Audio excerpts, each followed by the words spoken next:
As a fitness instructor, I'm always looking for ways to incorporate movement into everyday activities. And being stuck at home at the moment, I'm trying to find ways that I can turn everyday tasks into more of an exercise or a fun movement activity.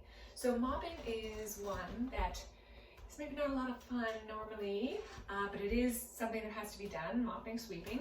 It's an activity where we're bent over. There's definitely the possibility to hurt your back or to get stiff in this type of activity. So I'm going to show you 3 things to keep in mind when you're doing mopping or sweeping or anything where you're bending over. Okay, so 3 things are: number 1, keep the knees not locked. Keep the knees sort of slightly bent.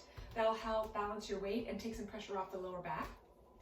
The second thing is to really activate your deep abdominal muscles. I'll give you some tips below on how to get more details on that. But really, activating these deep abdominal muscles is going to mean that when you're bending over, you're not straining the lower back. And the third tip is make sure you switch up your position, okay?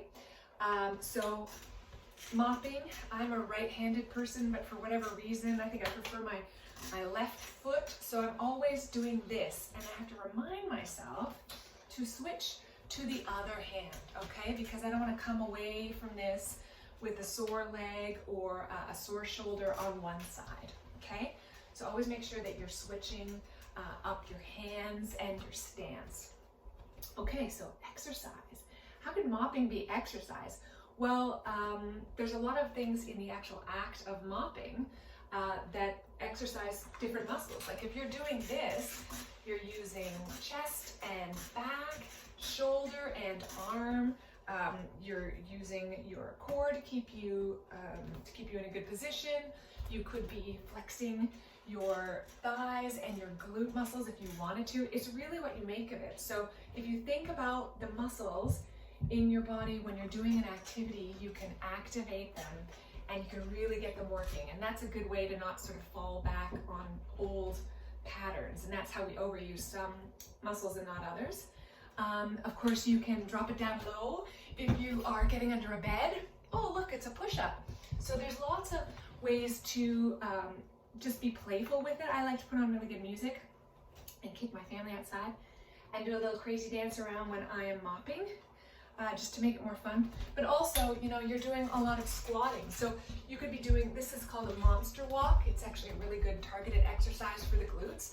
But you could be, you know, doing a squat while you're mopping or swiffing at the same time. And then when you're done, if you feel like you need more exercise, you could be doing some leg lifts out to the side, to the back. You could be doing a single leg squat using the mop as a prop. This is like a pistol squat. I'm not going to go all the way down, but I'm using the mop for balance.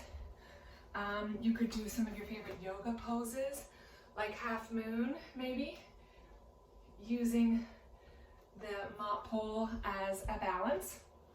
And there's lots of bar exercises. Next time you want to do your favorite bar video, you don't necessarily have to have a chair. You could use your mop for that. Those are just a few ideas. I'll put some more down in the description. And I hope you found that helpful. Thanks.